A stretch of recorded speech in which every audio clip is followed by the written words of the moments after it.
আমাদের প্রত্যেক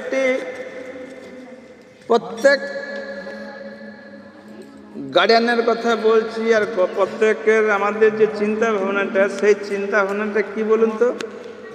আমরা পড়াশোনা করব, তারপরে পয়সা উপার্জন করব, চাকরি করব, পয়সা উপার্জন করব। এখন প্রত্যেকটা ফ্যামিলির মধ্যে এইটুকু জিনিস আমরা যেগুলো লক্ষ্য করি, আমি ভাবছি আমার ছেলেকে বা আমার মেয়েকে খুব সুশিক্ষিত করাবো, ভালো মানুষের মতো মানুষ করাবে, সমাজে একজনের মতো হবে। এটাই প্রত্যেকের চিন্তা ভাবনা, প্রত্যেকটা গার্ডিয়ানের। প্রথম থেকে 3 বছরের আগে থেকে পড়াশোনাতে ট্রেনিং চলছে, ঘরে ট্রেনিং চলছে, ঘরে টিউশন চলছে, আবার বাইরে থেকে চলছে। যা হাতে করে দিল, স্কুলে ভর্তি করে দিল, তার সারাদিন ঘুম থেকে ওঠার পরে তার টাইম টু টাইম, তার মানে সকালে কটা টিউশন, স্কুল থেকে আসার পরে কতটা সময় ঘুমাবে, কতটা আবার কটার সময় টিউশন যাবে, এরকম তার সিলেক্ট করা হয়েছে। কিন্তু ওই ছেলেটা কতটা পড়তে পারবে, কতটা সে পড়াশোনা করতে পারবে, তার মা বাবার মধ্যে কিন্তু সেটা কিন্তু ওই প্রশ্ন তখন আসেনি। ওর যে কতটা বুদ্ধি আছে, কতটা জ্ঞান আছে, এগুলা আগের জন্মে তার কতটা কি ছিল সেটা কি মা বাবা জানে? কতটা তার পুণ্যকর্ম ছিল, কতটা সুকৃতি ছিল, সেটা তার মা বাবাও জানেনি, আর ওই ছেলেটাও জানেনি। কিন্তু মা বাবার আশা, আমি চেষ্টা করে যাব ভালো স্টুডেন্ট করানোর জন্য, ভালো শিক্ষিত করানোর জন্য চেষ্টা করে যাচ্ছে।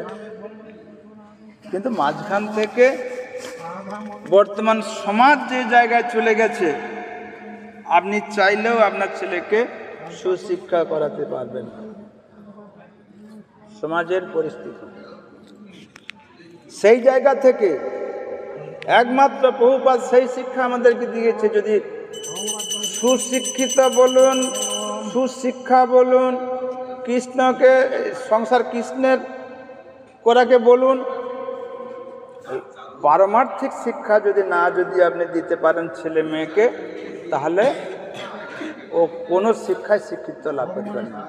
যদিও ধরে নেই সে উচ্চ শিক্ষায় শিক্ষিত হলো, মাস্টার ডিগ্রি কমপ্লিট করলো, পিএইচডি করলো, ডাক্তারি করলো, করে কি করলো? পয়সা ইনকাম করবে। পয়সা ইনকাম করার পরে কি হবে? একটা বিলাসবহুল একটা বাড়ি তৈরি হবে না। প্রথমে পয়সা ইনকাম করার পরে একটু ভালো মন্দ খাওয়ার ইচ্ছা হবে। ভালো মন্দ খাওয়ার পরে কি করবে? একটু ঘুমানোর ইচ্ছা হবে, একটু ঘুমাবে। ঘুমাতে গেলে সেই টালির ঘরে তো ঘুমাতে ভালো লাগবে না তার। প্রথম জীবনে তার যা বাড়ি ছিল, সে বাড়িতে মানে ইচ্ছা হবে না, একটু ভালো ঘরের ইচ্ছা হবে। ভালো ঘর একটা করবে। ভালো ঘর করার পরে তারপরে কি করবে? একটা ভালো গাড়ি, মানে ওটা একটা গাড়ি হবে। এই করতে করতে করতে করতে একদিন বার্ধক্য এসে যাবে। বার্ধক্য যখন এসে যাবে, বয়স যখন হয়ে যাবে, পরে পরে সেই যবনিকার কাছে যেতে হবে। তারপরে কি হবে? হরে কৃষ্ণ হবে। হরে কৃষ্ণর পরে উনি কোথায় যাবে সেটা উনি বলতে পারবে? কি পারবে?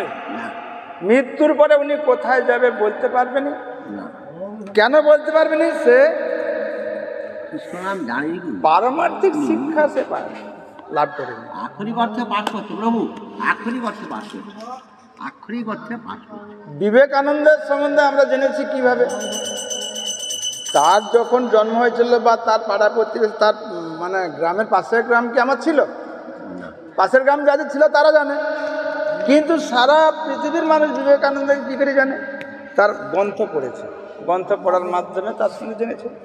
কিন্তু সেরকমই ধরনের আমাদের যে এই জীবনযাপন, আমরা যে আজকে এই যে মনুষ্য শরীরটা যে পেয়েছি, অতি দুর্লভ। বহু 84 লক্ষ জনী, 80 লক্ষ জনী ভ্রমণের পরে এই মনুষ্য জন্মটা পেয়েছি। মনুষ্য জন্ম পাওয়ার পরে এই মনুষ্য জন্মটাকে কিভাবে আমরা ব্যবহার করলে, ইউজ করলে এই আবার মনুষ্য জন্ম পাবো, সেটা কোথায় আছে, সেটা জানবো কোথা থেকে? এই ভগবানের গ্রন্থ থেকে আমরা জানতে পারি।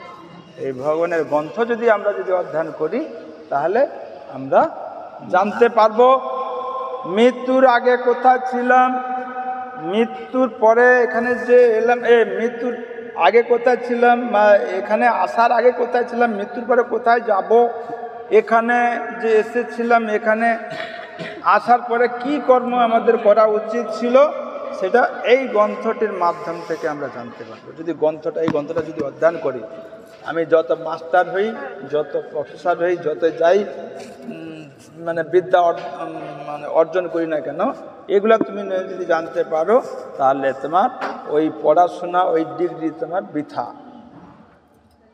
মৃত্যুর পরে আবার তোমাকে কোথায় যেতে হবে, সেই 80 লক্ষ জনিতে তোমাকে আবার ফিরতে হবে।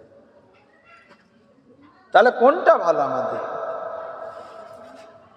আমরা আজকে এখানে এই যে ইনাদের প্রভু বলুন, মাতাজি বলুন, আজকে যে একটা এখানে যে হরিকথার মানে আমাদেরকে সুযোগ করে দিয়েছেন, তো এইটাই হচ্ছে এই কলিযুগের সুযোগ। ভাগবত পাঠ, ভাগবত ভগবানের কথা হয়ে গেছে। তো ভোগ তো অনেক সময় তো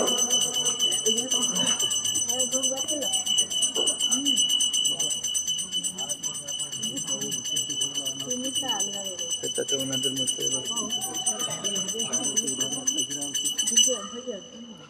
ও ভোগটা বের করে নেবে আবার না।